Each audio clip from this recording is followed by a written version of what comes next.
Welcome back. It is Wolves 1, Leeds United 3.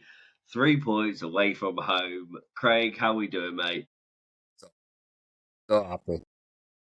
I mean, When you're waiting for a bus and three come at once. there you go. Let's just talk about their goal. Poor clearance, terrible open space in the middle of the park. Good finish. Yeah, I thought we started well as well. And then it was just that moment of like they got on a counter and then it kind of like fizzled out a little bit, but then it came back and I was like, out of nowhere, it's just, you centre backs don't know what position they were in. And then they get a free shot on goal basically and score, and I'm just like, here we go now.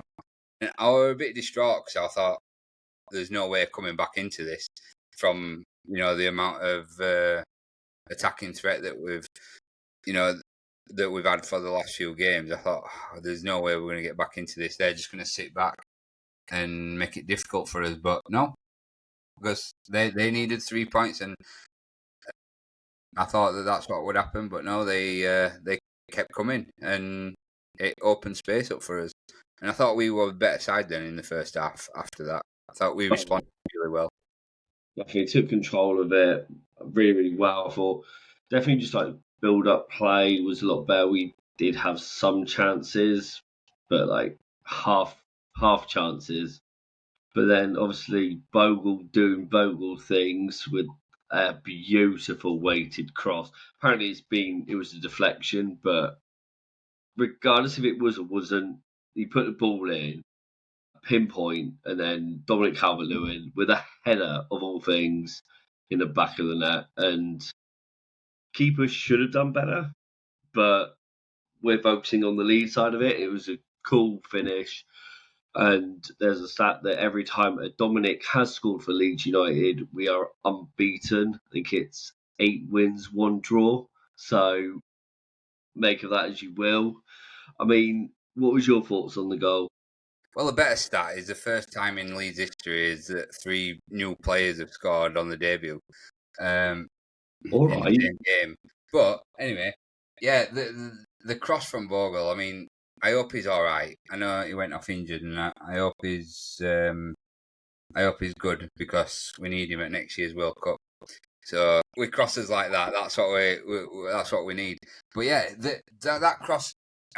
This is where Calvert-Lewin said himself, this is what he thrives on. And you put that ball into the box on the floor. It's not Calvert-Lewin's game.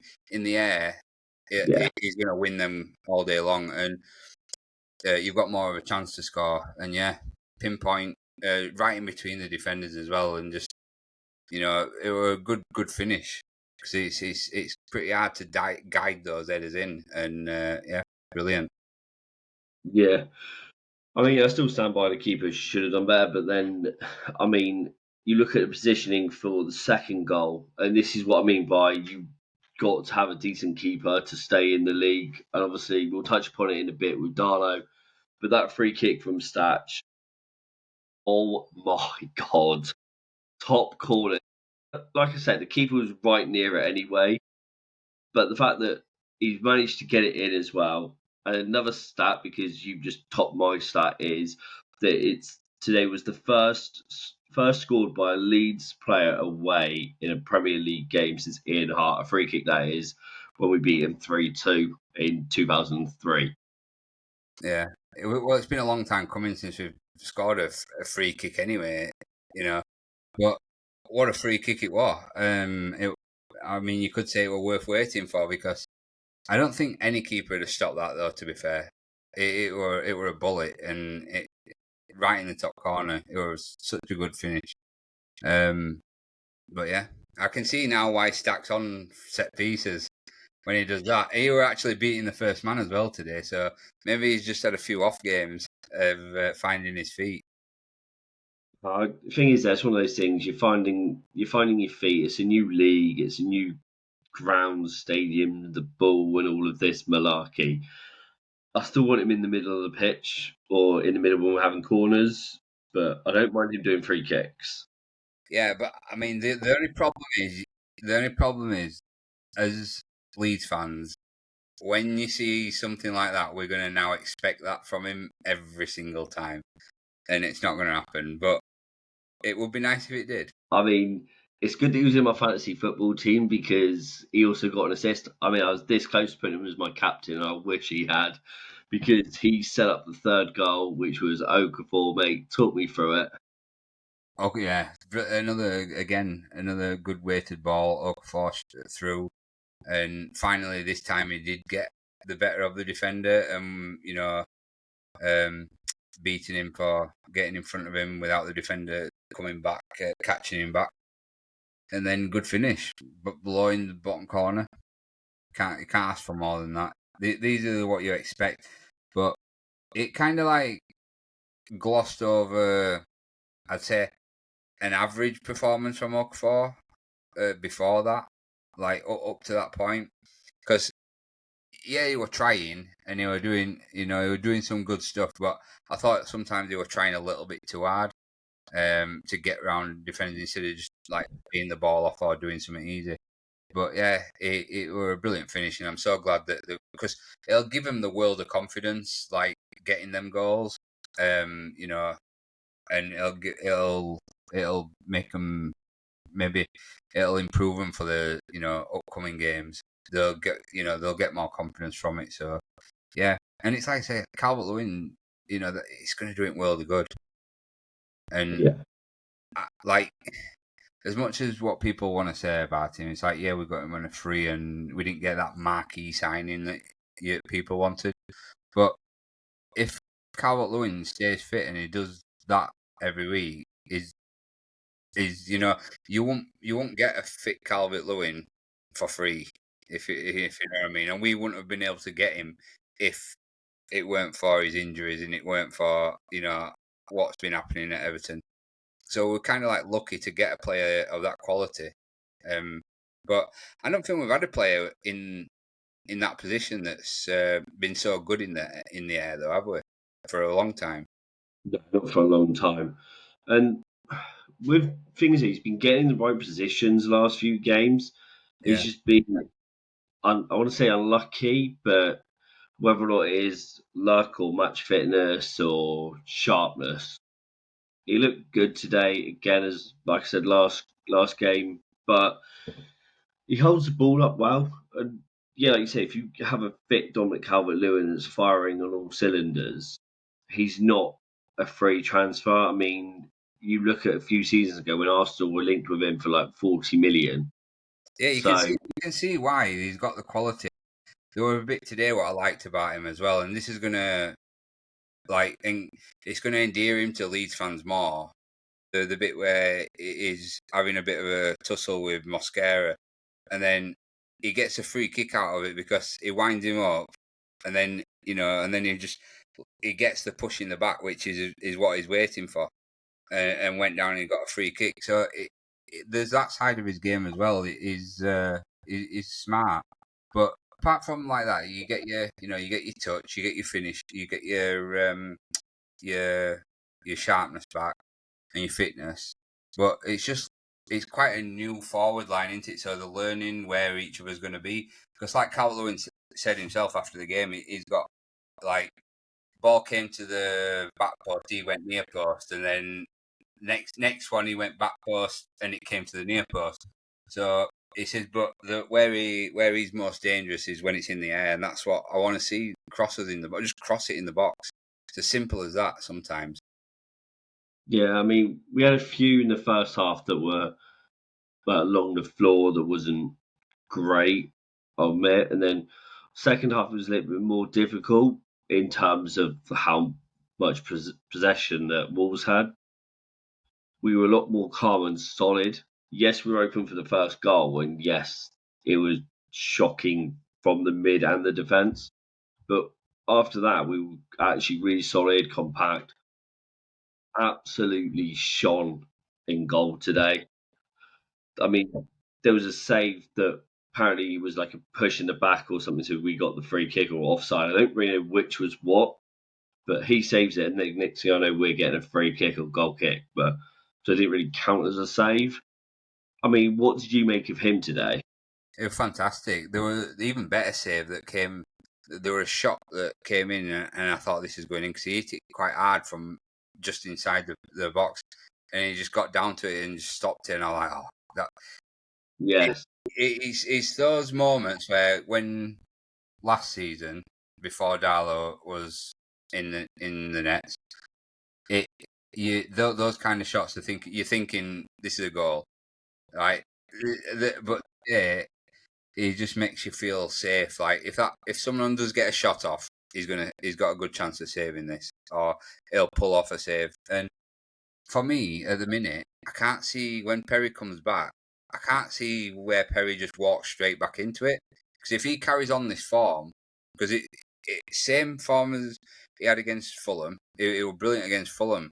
There's no what he could do about the goal, and then it were it's if and he did it again today. So if he carries on this vein of form, I'm sorry, I don't think Perry gets back in the team just yet. I mean, like you said at the start of the season, no place is guaranteed because if you're out injured and whoever replaces you has a couple blinders of the game, like Darlow's just had, then you're battling out for your number ones, and it's right. Who is actually going to be number one now? And that's such a good question to have. And yes, while I don't want Bogle's injury, I don't actually know if what is confirmed as swollen foot. They'll know more tomorrow. But if he's out for a couple games and Justin comes in and does blinder of a game, does that mean that Bogle's automatically come back in? Because if he's having a good game, good couple games, it's not guaranteed that he will then come back in. No, but that's what you want in Premier League, isn't it? You want that kind of headache Yeah. in each game where when a player gets his chance, if he takes it and it gives the manager a lot to think about them for the next game. You want players that are in form, and that it doesn't matter who you are. That's why, I mean, to be fair, that's why Biol, I think, is not getting in the team because he's missed a bit of pre-season and missed that because of that first game. Like Farke said, he didn't start him in the last couple of games of pre-season because he knows he's not going to be in the starting 11 for Everton. As much as Strike frustrates me at times and worries me, up to now, what we've conceded, we've had 3 clean sheets, haven't we, in 5 games? Yeah. It's the manager's going to look at that and go, well, where does Biol come in? Unless Strike has a bad game, really, really bad game, or he gets injured, which is due his injury at some point soon in this season. So, as soon as he gets his injury, then Biol comes in. But then Biol, when he does come in, has to step up. Yeah, no, I agree with you on that one. I forgot to mention it at the start though. If you still listening, don't forget to subscribe, like, comment, let us know your thoughts on the game. Subscribing on the YouTube or Spotify helps us out, or Amazon or Apple, sorry, if that's what you're listening to us. If we're talking solely based on players that taking their mark, they need to make a name for themselves. Okafor's coming in, whereas you may have Nonto and James. So we've got Aaronson, Harrison, Okafor at the moment that have to step up to take a claim. But if we go back to Darlow, if we go on to player ratings and stuff, because how much we love player ratings here, and you lot love to disagree with player ratings, especially mine. But Darlow, I mean, 5 saves, and the saves that he made, they weren't like easy save. I remember there was a throw in from Agbadu, not Ampadu, as I think commentators were getting mixed up on at some point today. There was a throw in from him and it was knocked back, and then literally the player just turned and shot. And he just pulled off a save. And I'm thinking, if that's Melier last season, he's dropping that all day long, or it's sneaking in because he hasn't reacted. His reaction time is a lot better than I give him credit for. Dallow's a good keeper. He always has been. Like when he were at Newcastle, he were a really, really good keeper. I remember it well that he he was taking a claim there for a number one. A lot of the times, it were like I think it was that season he went to Hull were kind of a coup for Hull to get him on loan, and and then when we got him, I thought it was going to be like competition for Millier, but he didn't really get a look in so much. But yeah, I mean, last season he took his chance, didn't he? And this season he's showing it again. So I think he's probably an underrated keeper at times. Oh yeah, I agree with you on that one. I mean, like I said, the first goal wasn't much he could do about it. It was just there was so much space. Player took it. Wow. What would you rate him today, mate? I'm going to give him an 8 because I think without him, that we might not have won that game. Just an 8? Yeah. I thought he was better than last week, though. Do you reckon he will? I mean, I thought about the same as last week, but I'm going to give him an 8. I'm giving him a 9. Fair enough. And this is why football is a matter of opinion. We all see the game differently. We all have different opinions. Let's go on to Bogle next. What would you rate him? He came off, didn't he? I mean, quite late on, but I didn't think he had as much freedom as normal. But he had a solid performance, and I've seen that he's got marked down quite low on a lot of things, but I don't think he was that bad. And I mean, the cross that he put in, like, he's the first player to do that. Like, no other players put a cross in like that, with that kind of quality, up to press anyway. And Bogle did it, and it went straight on Calvert-Lewin dead. So, for me, I'd say 7.5. I was thinking 8. Yeah, fair enough. I mean, I don't think he did anything wrong. I think he kept their wingers quiet. They didn't really put much. Yeah, he got a yellow card, but he didn't really put much wrong. Yeah, I'm going to go 8. Right. Pascal and Rodon, are we going the same or slightly different, in your opinion, mate? I'm going to go slightly different this week because I'm going to give Rodon 7.5. I think he grew into the game more. They were pushing forward more with the ball, out of defence. And Stach, I'm going to give a 7 because he worries me at times. There are a few lackadaisy balls that were simple passes, and he just seems lost out of possession, like lost in position sometimes, and he gets turned way too easy, like balls in behind him. He seems to not be aware of what's going off behind him sometimes. He did put a decent challenge in near the end, which I thought was pretty good, but I think if it's one that I thought he nearly lost that though, if it's the one that I'm thinking of where it's like he went to go get it and then he stopped and then he got it and then he came back and then he headed it down the line to Goodmanson or whoever was there or Okafor. Yeah. But just before that all happened, when the ball first came over, he almost lost it. And I've seen that before where he does that and we've got punished from it. So he got away with it today, but against more quality opposition, he's not getting that ball. Yeah. No, I'll agree with you on the rating, 7.5 and 7.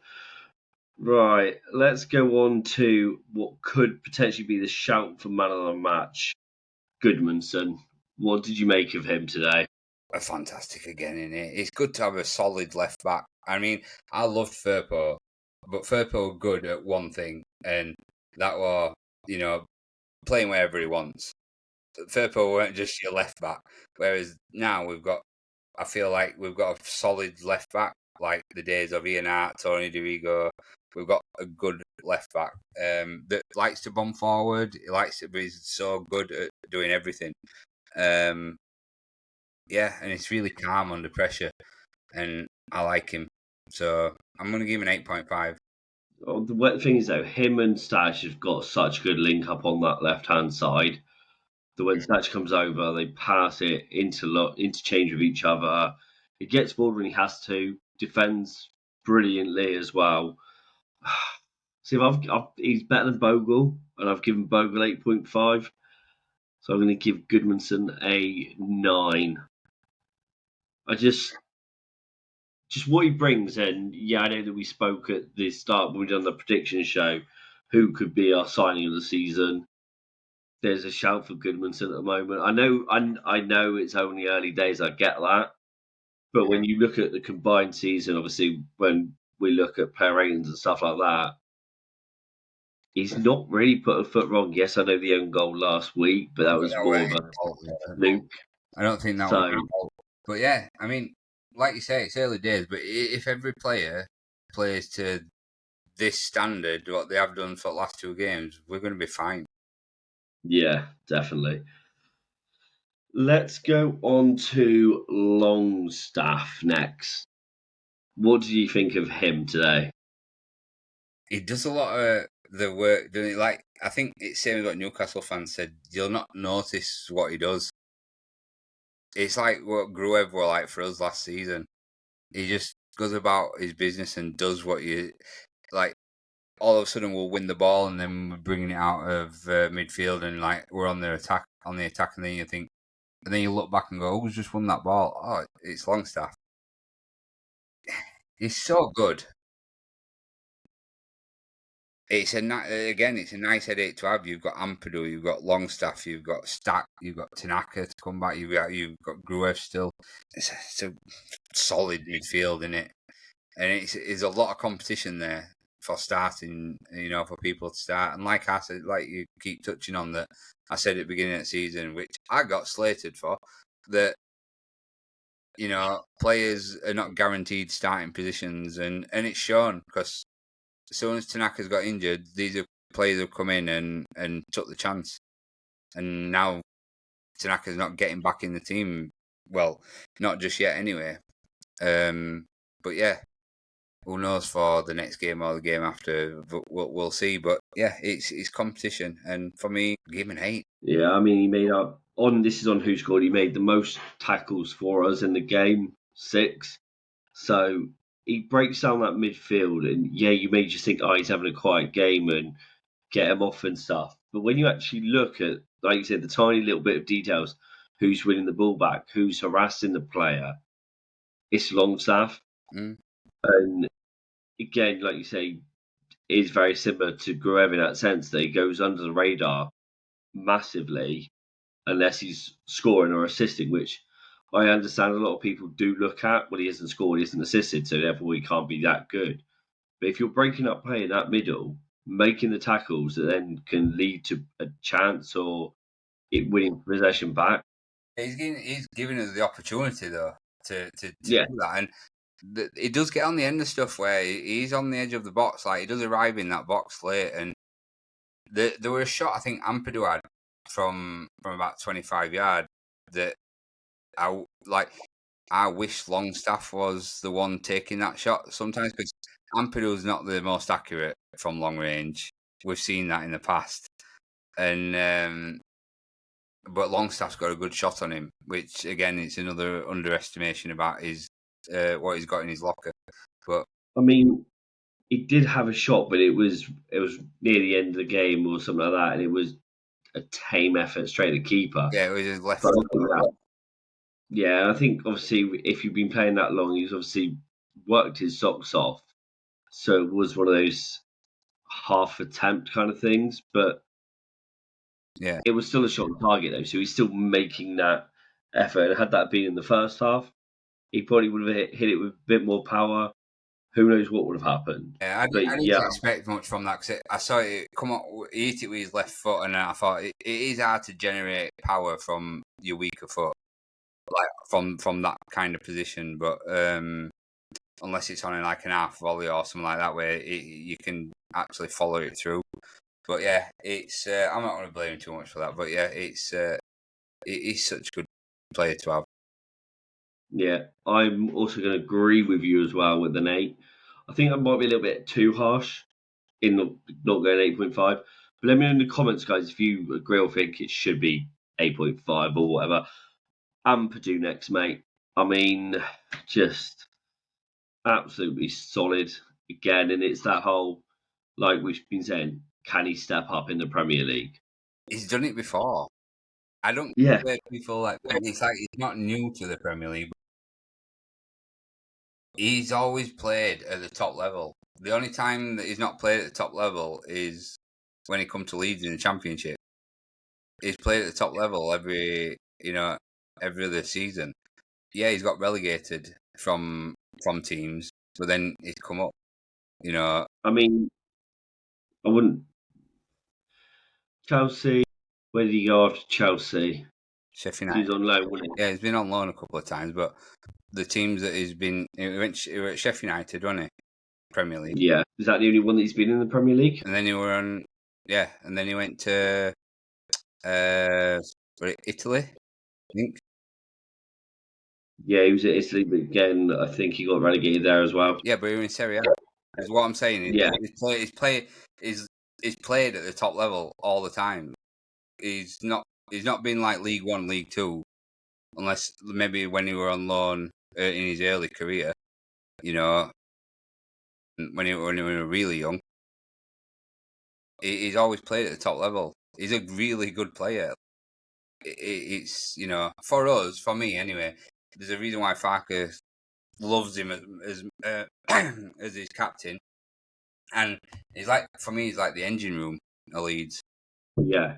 No, I completely agree with you on that. I mean, he puts his body on the line and what he does as well. I mean, even his passing, 53 out of 56 passes, so 95% successful passing rate, which was take away Gruev's. It was only just behind Rodon and Andre, and ahead of Stroud. Dribbles the ball good in the air. Tackles, he made 4 tackles, again out of 4. So, I mean, 5 clearances. What So, when he's not in that lead squad, there's a massive drop off in that midfield, and and that's the main thing. It doesn't matter how well he does in a game as such.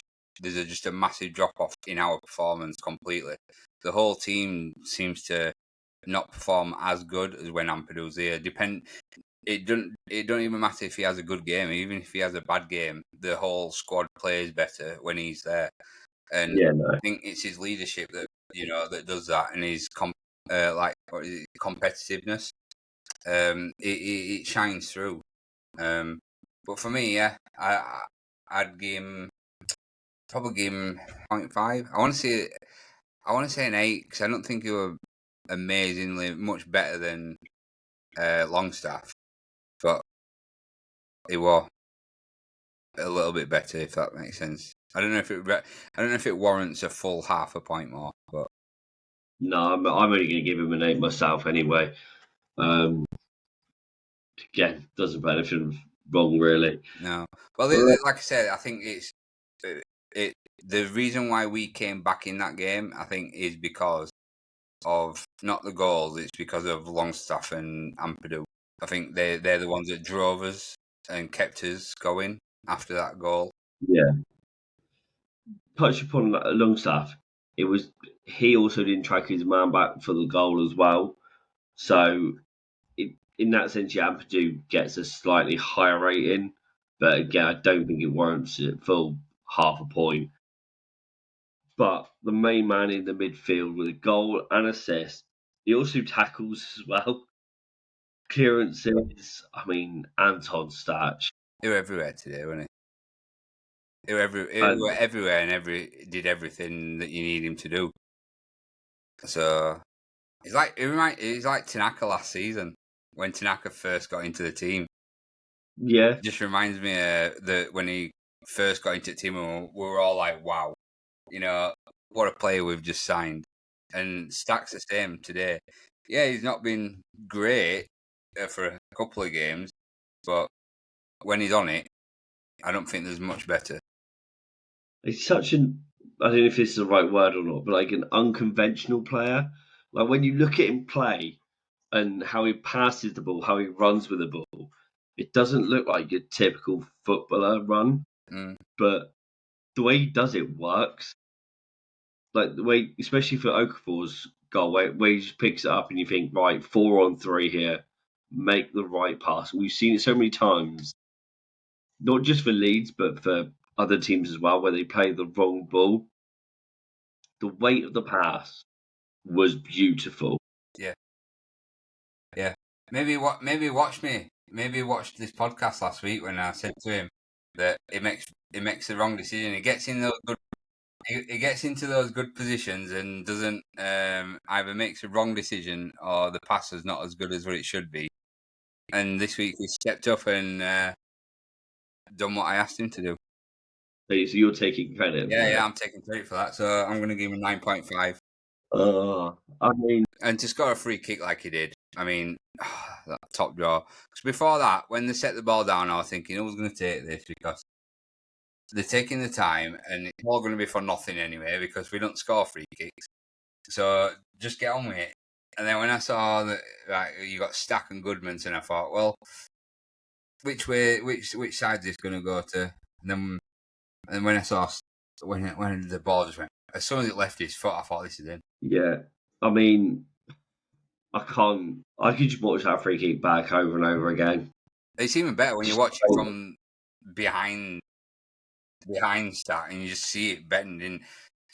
I mean, again, another stat on it is he's the first player to score his first ever Premier League goal by direct free kick since Calvin Phillips also did for Leeds against West Brom in May 21. So, I mean, scoring your first goal for a free kick, first time since 21, so 4 years now. I mean, and for all you Arsenal fans out there, that was better than Declan Rice's. Mate, it's beautiful. It was beautiful. I am going to give him 9.5. I'm really tempted to go with 10. I'm not getting him a 10 because 10's got to be perfect.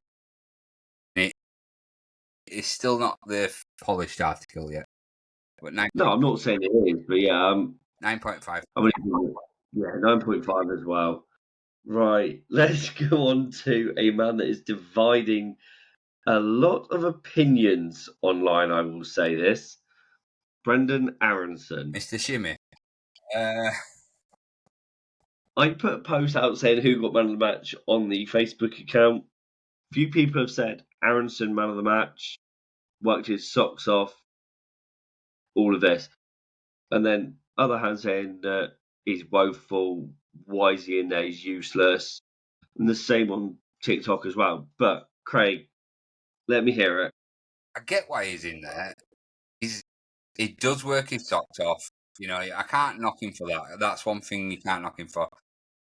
That's all Farker wants him to do is work his socks off. He knows he's not the best. I think he's already said. I think he said in an interview not long ago that his end product, like he's attacking, his attacking stuff needs to improve a lot. Otherwise, if he doesn't perform, he's not going to be starting once everybody's fully fit. But when it comes to like the hassling players and just having someone that's going to do all the dirty work on that right hand side, which when Bogle's on form, it allows Bogle to get forward a lot. But yeah, that side of his game I can't knock him for. But there's no quality from him, like on the ball. If he just gets the ball, receives it, whatever, and passes it straight away, fine, I can deal with it. But if he holds on to the ball too long and tries to do something, that's where it frustrates me, because like there were a point today, and I made a note on it. It must have been about, I think, if you're watching the game back, maybe 13, 14, 15th minute, he gets the ball and he does this step over, and there's not a player around him for about 10 yards. And I'm like, what are you doing? And then towards the end of the game, he gets the ball and he slows it down so much, and then decides to take the winger on. And I'm like, you're not getting past him, man. What you trying to do? And I thought this is better from you for trying. Like, this is better. that you're trying to be a bit more direct. But you should have done that in the first instance, not slow the ball down and let the defender stop side by side. You should have gone for it straight away and caught him off guard. But yeah, he does frustrate me a lot. But I'll give him a 6. I mean, better pass completion rate than Stach. I have been passing it 2 yards. No, but I know. I mean, he did do a very, very good through ball to DCL, which was unlucky. But the way that he controlled the ball from his head then to his foot, the way he ran with the ball, I'm thinking it just doesn't look right. But I mean, it almost paid off. It was a decent ball. I'll give him that, and he held off the player. And then I think it was Bogle at one point. He tried running behind the defender. He was unlucky not to get the ball. But I thought, if he got the ball here, what's he actually going to do with it?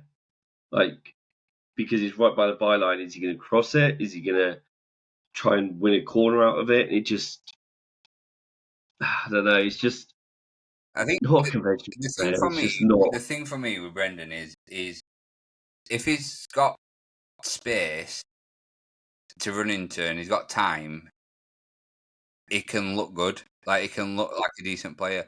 Like you say, when he controlled that, that's not Brendan. That control is not Brendan. That's what you see from Aaronson. That control is not Brendan, but he had time, he had space around him, so he weren't under pressure. So as a professional footballer, they're basics. You should be able to bring the ball down, and then you run into space. Defenders were closing in on him, but he was running basically into a lot of space where defenders. So he did play a good ball then. So when Brendan's got this open space and he's got the time to make the decision and look around, he can do it. But he's not very good under pressure with the ball. He's not bad under pressure without the ball when he's hassling, but he's not good under pressure at all. I don't think. I think that's where his decision making gets a bit haywire. No, that's fine, mate. I'll tell you what, I'll be a bit more generous. I'll give him 6.5. I'm going to give him a 7. You're too generous. Pardon? You're way too generous to him. I think I'm just being generous in general today. Right, let's go on to Okafor, mate. Like I said, started slow, picked up in the end. Did really, really well. I thought skillful taking on players just before he came off. He done a lovely take on of their wing back, and I can't remember if laid it off or decent dribble and stuff.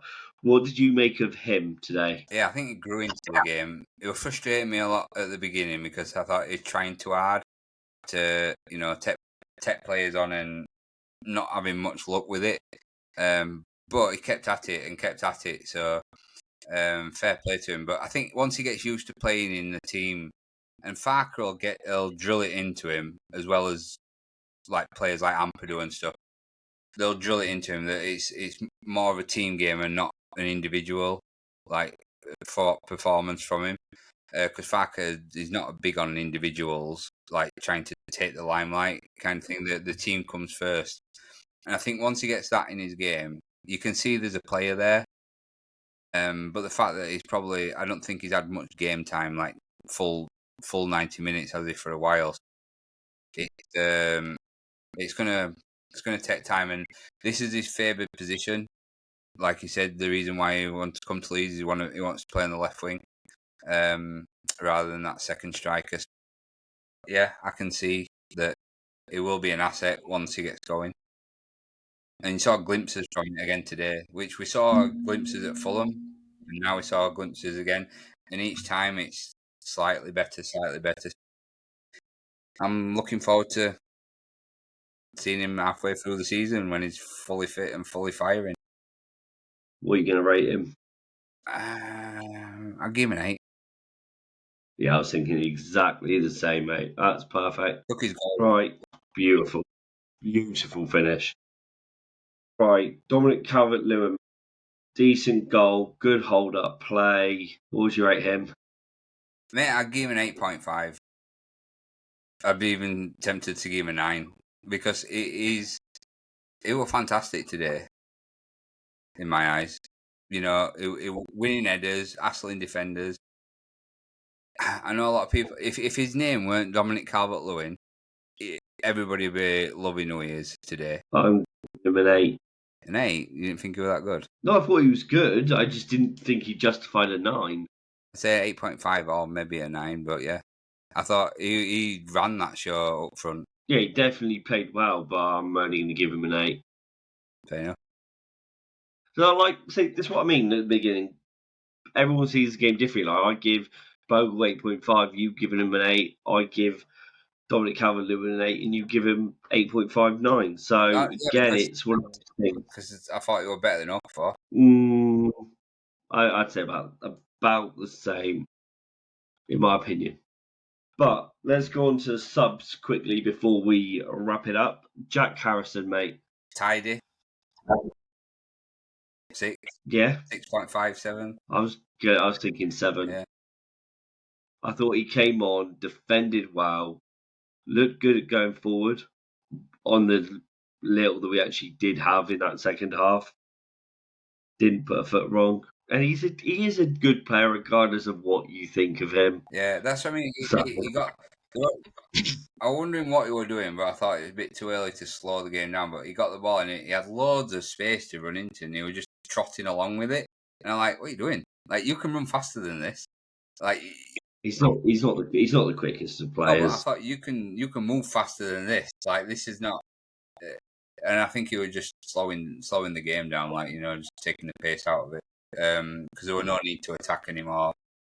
And Farker's not a big fan of once you're winning by a couple of goals of like trying to get more goals when you don't need to. Yeah. So yeah. Like 7. He was solid. Yeah, 7. Right. Let's go on to Tanaka and Justin James. He were popping up everywhere. I mean, I've got to give him a 7. An higher 7 than Aaronson though, because he was just doing everything. It's like I'm back. The dilemma that we've got for next week is, as long as everyone's fit, it's going to be interesting. Well, at one point, he were like playing number 9. He were playing furthest forward. Yeah. And doing all the pressing. I'm like, what are you doing? And I genuinely thought that, you know, that ball that he kept to keep it in. I thought he's took a shot to keep it for a throw-in. But yeah, he's fantastic. Tanaka, I love him. I'll go 7 as well. Justin James. Or James Justin. Sorry, I always get it mixed up. Mate, I'd probably give him same. I didn't think he put a foot wrong. No. 7, right. Won't rate Mecha or Groev unless you can think of anything in particular for 5 minutes they were on. He ran up pitch. No, that's it then. Right. That is fine. Without getting injured, so that's a bonus. Please do not forget to hit the subscribe, like, and share this one out to all your Leeds fans, friends. Craig, anything you'd like to add before we finish it up? Let's get another 3 points next week. So the dilemma we're going to have, who's going to be the striker, who's going to be in mid. I would say is Pajol going to get a start. We're 2 points away from Champions League positions. Oh, mate, Parker thing earlier, we got 7 points after 5 games. There's going to be talk of Europe. Yeah. I mean, well, one thing I do want to point out, if anyone, it's probably a long shot, but I do want, I'll tell you what, this will get clipped up. We're 5 points away from Southampton's total points last season already. 5 points. 2 more wins. And we've equalled Southampton. We've beat Southampton's all season total points from last season. I mean, and we've kept 3 clean sheets already. No, 2 clean sheets already, which is almost as good as what somebody like they've done last year or something. So yeah, but I mean, we're on. To say Southampton got 12 points all last season, and we've got 7 already. It's good. It's not going to be this easy every game, but by all means, it's 3 points. We move on to Bournemouth. We will end it there. Craig, thanks for joining, guys. Thanks for listening as always. Leeds. It is.